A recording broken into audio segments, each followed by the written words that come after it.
News number 10. നമസ്കാരം.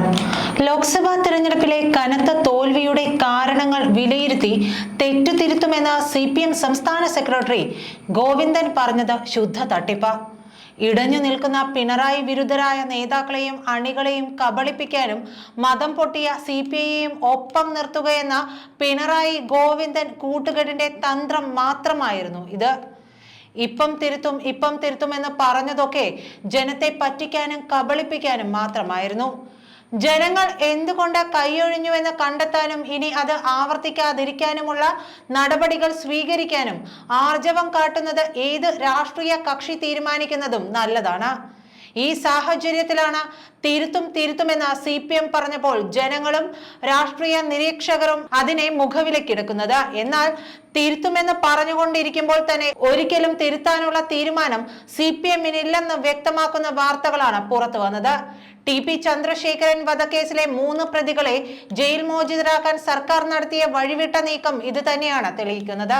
ഹൈക്കോടതിയെയും ജനത്തെയും വെല്ലുവിളിക്കുമാറ് TP വധക്കേസിലെ 3 പ്രതികളെ ശിക്ഷയിളവിനുള്ള അന്തിമ പട്ടികയിൽ ഉൾപ്പെടുത്താൻ നിയമപരമായി കഴിയില്ലെന്ന് അറിഞ്ഞിട്ടും നടത്തിയ ശ്രമം CPM ഒരിക്കലും തിരുത്താൻ പോകുന്നില്ലെന്നതിന്റെ ഉത്തമ ഉദാഹരണം തന്നെയാണ്. ഭരണത്തിലെ പോരായ്മകൾ ലോക്സഭാ തെരഞ്ഞെടുപ്പ് ഫലത്തിൽ പ്രതിഫലിച്ചുവെന്ന CPM സംസ്ഥാന സമിതിയുടെ വിലയിരുത്തലിന് തൊട്ടു പിന്നാലെയാണ് ആഭ്യന്തര വകുപ്പിൽ ഇത്തരം ഒരു കള്ളക്കളി നടത്തിയിട്ടുള്ളത്. തിരഞ്ഞെടുപ്പ് തോൽവിയിൽ നിന്ന് CPM ഒരു പാഠവും ഉൾക്കൊണ്ടിട്ടില്ല എന്നതിന്റെ തെളിവാണിത്. നിയമവ്യവസ്ഥയെയും ജനങ്ങളെയും ഇനിയും ഞങ്ങൾ ധിക്കരിക്കുമെന്ന പിണറായി സർക്കാരിന്റെയും CPMന്റെയും വെളിപ്പെടുത്തൽ കൂടിയാണിത്. സംഭവം പുറത്തായതോടെ അതേപ്പറ്റി പ്രതികരിക്കാൻ CPM സംസ്ഥാന സെക്രട്ടറി MV ഗോവിന്ദൻ തയ്യാറാകാതെ ഒഴിഞ്ഞുമാറിയതും അതിനാൽ തന്നെയാണ്. തിരഞ്ഞെടുപ്പിലെ കനത്ത പരാജയം ചർച്ച ചെയ്യാൻ നടക്കുന്ന CPM ജില്ലാതല അവലോകന യോഗങ്ങളിൽ ആഭ്യന്തര വകുപ്പിനെതിരെ കടുത്ത വിമർശനം ഉയരുമ്പോഴാണ് അതേ വകുപ്പിൽ തന്നെ പിണറായിയുടെ ധാർഷ്ട്യം വിളിച്ചു പറയുന്ന ഈ നടപടി എന്നതാണ് ശ്രദ്ധേയം. TP വധക്കേസിൽ ശിക്ഷിക്കപ്പെട്ടവർക്ക് 20 വർഷം തടവ് പൂർത്തിയാക്കും വരെ ഇളവ് പാടില്ലെന്ന ഹൈക്കോടതി വിധി നിലവിലുള്ളപ്പോഴാണ് മുഖ്യമന്ത്രി കൈകാര്യം ചെയ്യുന്ന ആഭ്യന്തര വകുപ്പിന് അറിയാത്ത കാര്യമല്ല. കണ്ണൂർ സെൻട്രൽ ജയിൽ സൂപ്രണ്ട് വിചാരിച്ചാൽ മാത്രം പ്രതികളെ മോചിപ്പിക്കാൻ കഴിയില്ലെന്നിരിക്കെ ഇതിനു പിന്നിൽ ഉന്നത രാഷ്ട്രീയ ഇടപെടൽ ഉണ്ടായെന്ന സത്യം അരിയാഹാരം കഴിക്കുന്ന എല്ലാവർക്കും അറിയാം. പട്ടികയെ കുറിച്ച് പ്രതികരിക്കാൻ ജയിൽ സൂപ്രണ്ട് തയ്യാറാകാത്തത് കൂടുതൽ ദുരൂഹതയാണ് ഇക്കാര്യത്തിൽ ഉണ്ടാക്കിയിരിക്കുന്നത്. ജയിൽ ആസ്ഥാനത്ത് നിന്നുള്ള നിർദ്ദേശത്തെ തുടർന്നാണ് പ്രാഥമിക പട്ടികയിൽ TP കേസ് പ്രതികളുടെ പേര് വന്നതെന്നാണ് പുറത്തു വന്ന റിപ്പോർട്ടുകളിൽ പറയുന്നത്. സത്യത്തിൽ പട്ടികയിൽ പേര് ഉൾപ്പെട്ടവരെ കുറിച്ചുള്ള റിപ്പോർട്ട് നൽകേണ്ടത് പോലീസാണ്. അതുകൊണ്ട് തന്നെ ആഭ്യന്തര വകുപ്പ് കൈകാര്യം ചെയ്ത മുഖ്യമന്ത്രി പിണറായി വിജയൻ അറിയാതെ ഇത്തരം ഒരു സംഭവം നടക്കില്ല. TP വധക്കേസ് പ്രതികളുടെ ശിക്ഷയിൽ ഇളവ് നൽകാനുള്ള റിപ്പോർട്ടാണ് ജയിൽ സൂപ്രണ്ട് അയക്കുന്നത്. TP കേസിൽ ഹൈക്കോടതി വിധി വന്ന് വെറും 8 മാസം ആകുമ്പോഴാണിതെന്ന് ഓർക്കണം. പ്രതികൾക്ക് ഒരു ഇളവും നൽകാൻ പാടില്ലെന്ന് കോടതി ഉത്തരവിൽ വ്യക്തമായി പറഞ്ഞിട്ടുള്ളതാണ്. ഹൈക്കോടതി ഉത്തരവിനെ പോലും വെല്ലുവിളിക്കുകയാണ് സർക്കാർ. മുഖ്യമന്ത്രിയോ ആഭ്യന്തര വകുപ്പിന്റെയോ സമ്മതമില്ലാതെ ജയിൽ സൂപ്രണ്ട് ഇത്തരത്തിലൊരു റിപ്പോർട്ട് നൽകില്ല. 10 പ്രതികൾ ഇപ്പോൾ പരോളിലാണ്. ജയിലിൽ കിടന്നതിനേക്കാൾ കൂടുതൽ ഇവരൊക്കെ പുറത്തായിരുന്നുവെന്ന് KK രമ പറഞ്ഞതും ഈ സാഹചര്യത്തിലാണ്. TP വധക്കേസിലെ 3 പ്രതികൾക്ക് ശിക്ഷയിളവ് നൽകാനുള്ള സർക്കാർ നീക്കം കേരളത്തോടും ജനത്തോടുമുള്ള നഗ്നമായ വെല്ലുവിളി തന്നെയാണ്.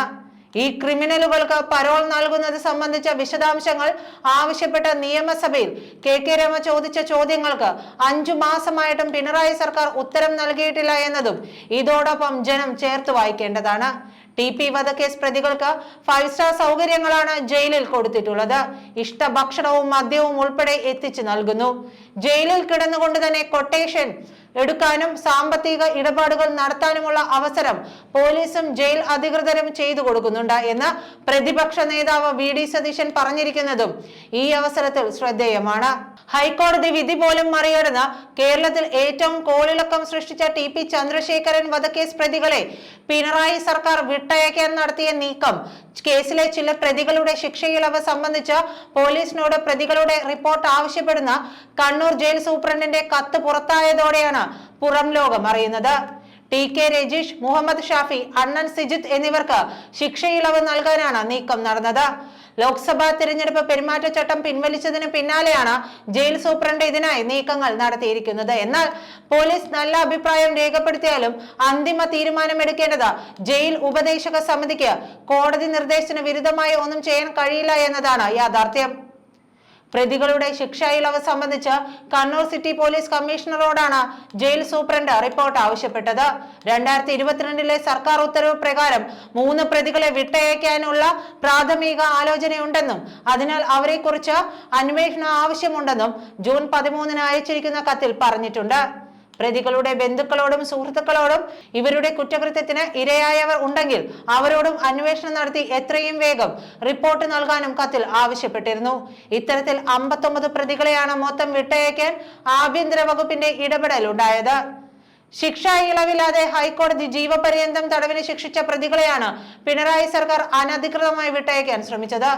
20 വർഷം വരെ പ്രതികൾക്ക് ശിക്ഷാ ഇളവ് പാടില്ലെന്ന ഹൈക്കോടതി വിധിയുടെ ലംഘനം കൂടിയാണിത്. ശിക്ഷാ ഇളവ് സംബന്ധിച്ച പ്രതികളുടെ അപ്പീൽ തള്ളിക്കൊണ്ട് ഹൈക്കോടതി ശിക്ഷ വർദ്ധിപ്പിക്കുകയാണ് ഉണ്ടായത്. ഈ മാസം TP കേസ് പ്രതികളായ മനോജ്, മുഹമ്മദ് ഷാഫി, സിനോജ്, സിജിത്ത്, രജീഷ് എന്നിവർക്ക് പിണറായി സർക്കാർ ആസൂത്രിതമായി പരോൾ നൽകിയതിലും ദുരൂഹതയുണ്ട്. നന്ദി.